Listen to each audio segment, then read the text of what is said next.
Grupo Ciudadano, el señor Ramírez, su tiempo. Gracias, señora presidenta. Buenos días, señor Fernández. Yo voy a acabar donde lo ha dejado, voy a empezar, mejor dicho, donde acabó el señor Elóriz. ¿Usted cree que ese día estuvo bien?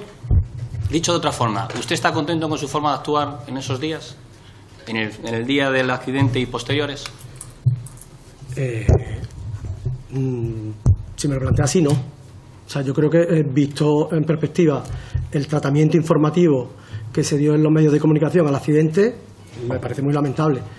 Ahora, si me preguntas si yo me considero responsable de todo aquello, pues me imagino que, por supuesto, mi granito de arena tendría para hacer alguna cosa buena y también alguna cosa mala, imagino. Pero desde luego, tal como sucedió yo, todo aquello no fue afortunado. Pero también, si me lo preguntan, si me lo permite, se lo voy a decir. En fin, son ustedes los representantes de la ciudadanía y no quiero yo empezar precisamente a echar gresca. Pero créanme que todo el debate periodístico se calentó mucho por lo que suele pasar de estas cosas, de el cruce político, de la utilización partidista. El primero que salió fue el señor Granado, que era entonces consejero de presidencia o yo no sé qué era en la Comunidad de Madrid, el día 1 o el día 2, a continuación de la comparecencia de la ministra, el señor Granado del PP, diciendo lo bien que había actuado la Comunidad de Madrid. Eso fue una rueda de prensa, eso no fue filtración de nada, y dejando en cuestión todo lo que había actuado la AENA según el mal, que después la cinta y todo no corroboraba que fuera así. Yo no sé en qué ayudaba eso a las víctimas, el abrir ese debate de si yo fui muy bueno, tú fuiste muy malo y tal.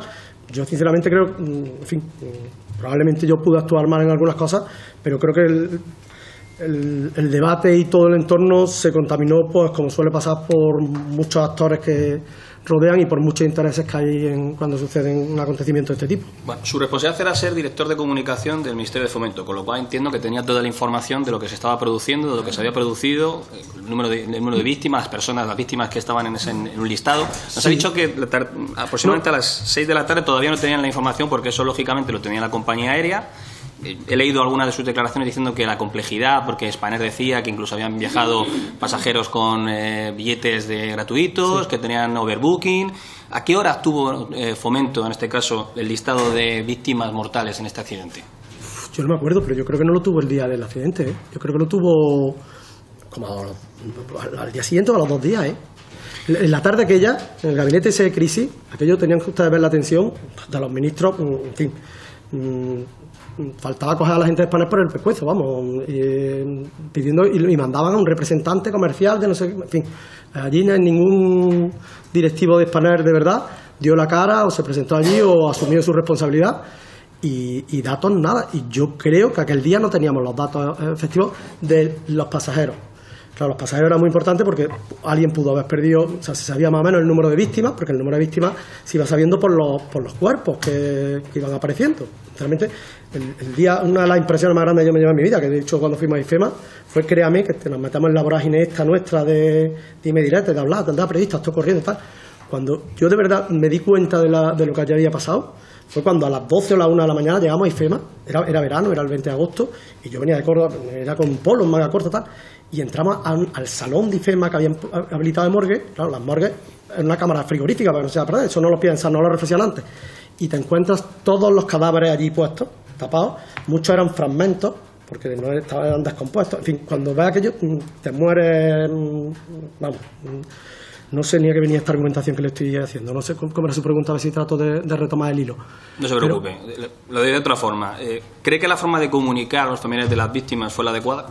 Sí, usted me preguntaba cuándo tuvimos el listado de pasajeros. El listado de pasajeros no lo tuvimos ese día, y era muy importante porque se sabía que había 150 o 200 tal, pero no estaban identificados. La identificación de poner nombre a cada uno de los cuerpos estaban calcinados y estaban, se puede imaginar, en unas condiciones absolutamente irreconocibles en la mayoría de los casos. Se hicieron por dientes, por tal. Yo recuerdo ese día en IFEMA, que te llegaban familiares y acercándose, y me puedes buscar por favor si uno de ellos es el mío, y te decían datos. Yo recuerdo uno que tuve que hacer la gestión, tenía un reloj Rolex no sé tal, y llamando yo al consejero de Sanidad en ese momento, el señor, no me acuerdo cómo se llama, uno moreno, que después ha tenido lío, Josele o Jochele, una cosa así le decía, pidiéndole datos, por favor averiguarme a ver si uno de los ingresados, porque encima, para colmo, que también se tardó mucho en decir, se tardó mucho, yo entiendo que era mucho para las víctimas, que no es fácil un operativo de este tipo, de las personas que los que no murieron, fueron ingresados a hospitales. Entonces había 10 o 12 en hospitales, pero tampoco había la identificación clara de quién eran los que había en los hospitales. Entonces, lo que me preguntaba esta señora, ahora lo estoy poniendo en pie, era, por favor, mirad si de los que están en la UCI alguna lleva un reloj no sé qué marca tal. Y yo llamando, hablando, me pasaron con la enfermera de la UCI y mirando uno a uno, todos si tenían reloj, y la mujer allá al lado, y yo diciéndole, reloj no, ninguno era, que yo finalmente estaba fallecido. Lo quiero decir, que no era tan fácil ni el listado. Cuando yo comparecí en esto, que lo fácil ahora es decir que para él lo hizo muy mal, cuando en las jornadas aquellas, que también lo dijo que nadie lo recogió, por lo visto, según un estudio vi, en otros accidentes que había habido, en casi todos había tardado también una barbaridad en tardar la lista de pasajeros. No sé cuál es la complejidad que tenía aquello. Después creo que ha habido, yo me he enterado a continuación, porque yo de todo este asunto me desligué en el año 2009, cuando dejé de ser responsable del ministerio, y yo estaba ya en otros ministerios y no tenía nada que ver con el ministerio, con lo cual al principio lo seguías con más interés, porque tenía evidentemente interés en conocer cómo iba evolucionando, pero también aquello fue decayendo a los medios de comunicación, fue desapareciendo, y yo realmente ya no tenía mucha información. Ahora, precisamente al venir a la comisión, que he leído la comparecencia de la ministra cuando estuvo aquí con ustedes, me he enterado que ella promovió también una modificación normativa, que creo que ahora están obligados las aerolíneas a facilitar con antelación la lista de pasajeros, o no sé. En aquel momento costó mucho que la dieran. Es que no fue ni esa noche, seguro que no, y yo le diría que tardaron 2 o 3 días. Yo, señor Fernández, le quiero decir, en esta comisión ha comparecido a algún familiar que sufrió precisamente el doble calvario. El primero, que había perdido a las víctimas, a familiares. Segundo, que no lo sabía. Entonces, claro, eso le producía una inquietud, un miedo, un desasosiego.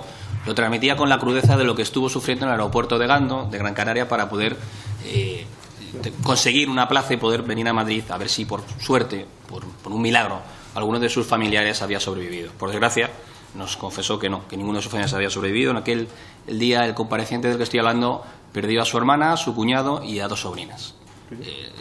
Desde luego, a mí me parece que esto producía una doble victimización.